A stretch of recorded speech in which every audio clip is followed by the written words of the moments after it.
anos depois da descoberta do vírus da AIDS, a doença permanece cercada de mistério e preconceito.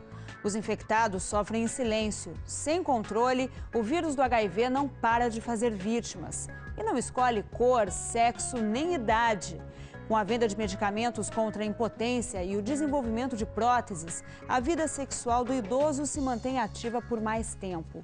Resultado, a contaminação crescente entre os mais velhos. Conversamos com o Dr. Fernando Ferri, no Hospital Gafreguinli, no Rio de Janeiro. É uma doença que não tem mais faixa social, mas está atingindo principalmente os pobres, está atingindo principalmente as mulheres mais jovens, entre 13 e 24 anos, e as mulheres, até mesmo as mulheres casadas.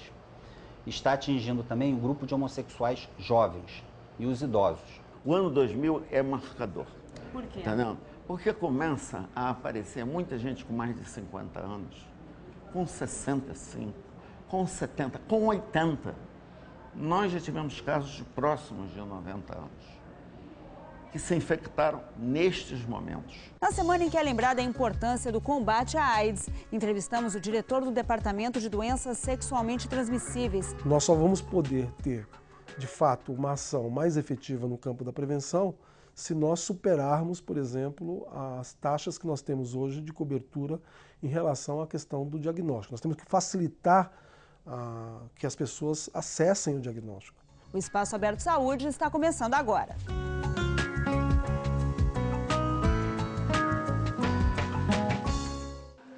Este é um caso raro, um soropositivo que fala abertamente sobre a doença.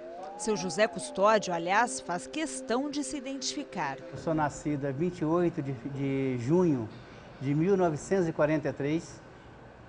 Sou do interior do estado do Rio de Janeiro, Santo Antônio de Pádua. Ele tem 67 anos. Acredita que tenha contraído o vírus da AIDS em uma das várias transfusões de sangue que fez depois de uma cirurgia. Em pouco tempo, começou a perceber as manifestações da doença. Estava sentindo algum cansaço. No mês de julho daquele ano, de 2003, começou a sangrar meus dentes todos sangraram, minha boca sangrou todos os dentes. E com isso eu falei, como que está saindo sangue tudo quanto é dente, se eu nunca tive isso? Procurei um dentista, ele me medicou, me deu remédio.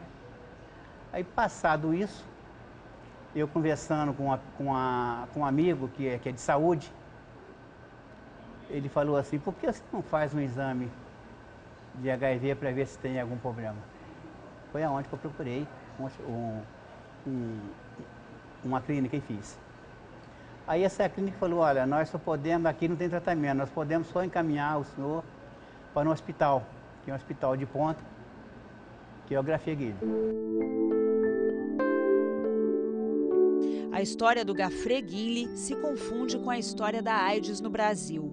O hospital foi construído no fim da década de 20 para tratar pacientes com sífilis e doenças venéreas. Nos anos 80, virou um dos mais conceituados em tratamento de AIDS. O doutor Carlos Alberto se lembra de cada conquista para que este espaço se tornasse referência. Em 83, como foi para identificar os doentes? Foi difícil, porque nós não tínhamos doentes. Então nós procurávamos grupos organizados homossexuais para tentar identificar algum que tivesse alguma pista e fomos atrás de doentes que eram identificados em outros hospitais do Rio de Janeiro e encontramos 2 inicialmente. Em 85 dá uma verdadeira explosão, porque nós recebemos as células infectadas da Inglaterra através da doutora responsável pelo programa, a doutora Peg Pereira, e aí passamos a identificar pela primeira vez no país, na América Latina, o vírus HIV. Aí verificamos que ele não pegava na população dos profissionais de saúde e aqueles indivíduos que tinham efetivamente história de múltiplas parcerias homossexuais, todos infectados. Isso era uma preocupação naquela época? Os profissionais de saúde tinham medo de trabalhar? Tinham pavor. Tinham pavor. Hospital público e hospital geral como esse aqui, era indicado que não deveria tratar doente porque não tinha as condições adequadas.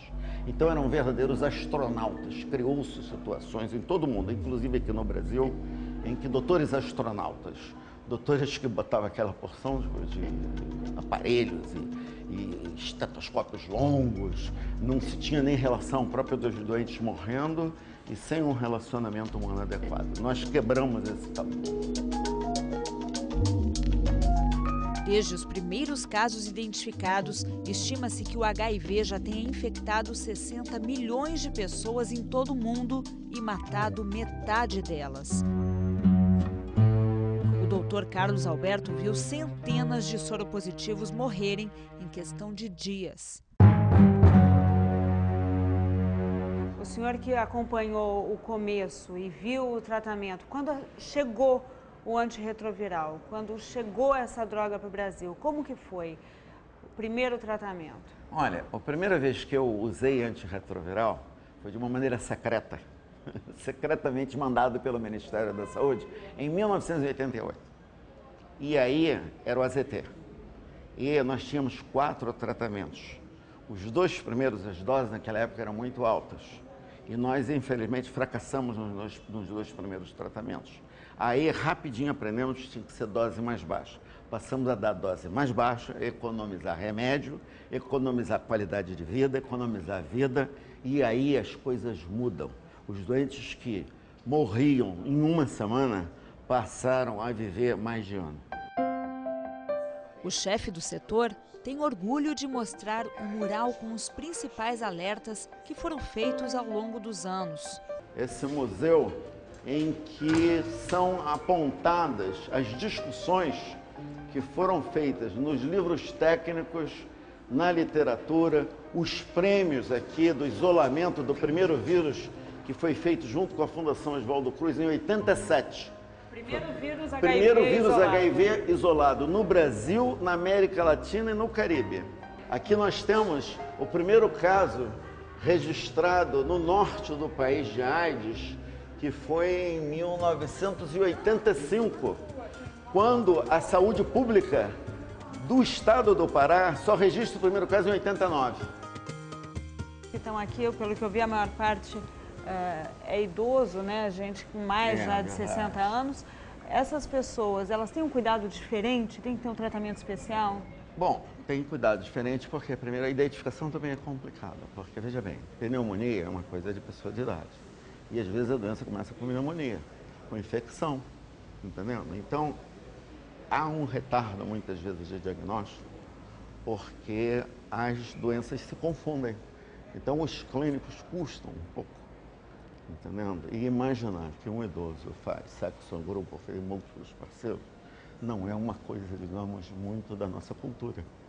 Então, os doutores que eu digo de modo geral, quer dizer, eles têm uma certa dificuldade, uma certa de questionar de tocar nesses pontos, entendeu? E os doentes também têm dificuldade de falar sobre sexo, porque foram muito reprimidos na sua juventude. Então a barreira é grande. Então a barreira é grande e às vezes eles ficam graves porque há um retardo que a pessoa não pensa nessa possibilidade, entendeu? E é por isso que aí a gente é obrigado a internar. Dos casos mais graves, só idosos. Isso é uma coisa nova na doença? O perfil novo da epidemia é pegar as extremidades. O pessoal terceira idade e os novos, adolescentes e pós-adolescentes, meninos e meninas. Qual a explicação para isso? Bom, para os adolescentes, é porque adolescente não acredita em nada, é imortal, não pega doença e fazem muito sexo em grupo. Para o pessoal da terceira idade, é que é um grupo que não foi educado, foi muito reprimido na sua juventude e não foi educado para se proteger. Então hoje está sendo atropelado pelo vírus. Nós acreditamos que seja isso. E tem uma vida sexual um pouco mais extensa por causa dos novos remédios? Dos novos remédios, dos novos procedimentos que aumentam a ereção, que aumentam o desejo sexual, os próprios estímulos da sociedade de encontros, de festas, de terceira idade, de viagem transatlântica, enfim, essas coisas todas sociais. É um fenômeno social. As pessoas passam a ser estimuladas a voltar a viver, voltar a ter prazer, voltar a se encontrar, voltar a ter vida sexual. Então, tudo isso, e são atropeladas por um acidente de percurso, que é o vírus, para o qual elas não estavam avisadas. Este senhor, que não quer se identificar, fala com tristeza por não ter acreditado nas campanhas de sexo seguro. Para mim foi um constrangimento, né? Que foi na época, a gente nem imaginava. Foi muito duro saber? Com certeza, até hoje, né? Ainda sofre com isso? Sofro porque praticamente eu destruí meu casamento. Né? Está destruído meu casamento. Foi um erro muito grande, mas a gente tem que assumir. O senhor contou para sua mulher? Não, ela sabe de tudo. Meus filhos sabem, todos. E ela foi infectada? Não. Fiz exame, graças a Deus, não tem problema nenhum. Peço licença, já que o senhor está falando sem se identificar, para perguntar como o senhor contraiu o vírus, o senhor sabe? Foi na traição. Uma outra parceira, coisa de minuto, mas foi uma outra parceira. E o senhor não usou camisinha? Não. Eu trabalhava na área da saúde, 11 anos. Mas só que é um ditado certo e correto. Não adianta você fugir de uma realidade. Você sabe que existe o problema, mas você acha assim, que vai acontecer sempre com os outros, nunca com você. E aconteceu comigo, porque eu imaginava tudo nos outros, não em mim. Vi muito nos outros, mas não ia em mim. E aí, agora? Agora é hora de entender e tratar da doença. A cada 20 gotas de sangue, a gente tem um número de células chamadas de linfócitos TCD4. Esses linfócitos é como se fossem soldados que combatem a doença. Então nós temos que ter em torno de 2.000 soldados a cada 20 gotas de sangue. O que o HIV faz? Ele vai destruindo justamente o soldado que é responsável pela imunidade. E aí com isso, o número dessas células vai diminuindo e a capacidade do corpo de responder a doenças diminui. E aí ele fica muito suscetível a outras doenças. Então, por exemplo, a tuberculose, a candidíase oral, a neurotoxoplasmose, meningite por criptococos, a diarreia, as sinusites crônicas, as vaginites, doenças de pele. Quer dizer, que uma pessoa normal não teria, porque esse soldado vai lá e combate, né? O HIV justamente faz isso, destrói o soldado. O que mudou no vírus nesses 30 anos? Mudou muito também a forma de tratar. Quer dizer, se aprendeu muito sobre a AIDS. Nunca uma doença, em toda a história da medicina, teve um tratamento em tempo tão curto, né? A descoberta de um tratamento em tempo tão curto. Né? Por exemplo, no século XV, XVI, XVII, até no século XVIII, século XIX, até metade do século XX, você, por exemplo, arranhava a perna, podia aquilo ali evoluir para uma infecção e você tinha que amputar a perna. Então a penicilina, veio em 1945, mudou isso. Né? Então, durante toda a história da humanidade, doenças comuns matavam.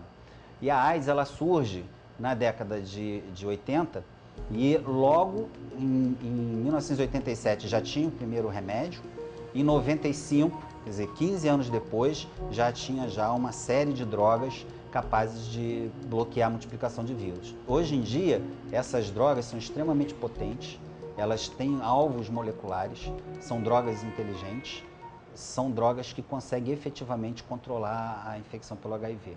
E os pacientes ficam bem, mas tem uma coisa, mais importante de tudo é ele tomar o remédio, ele tem que tomar o remédio.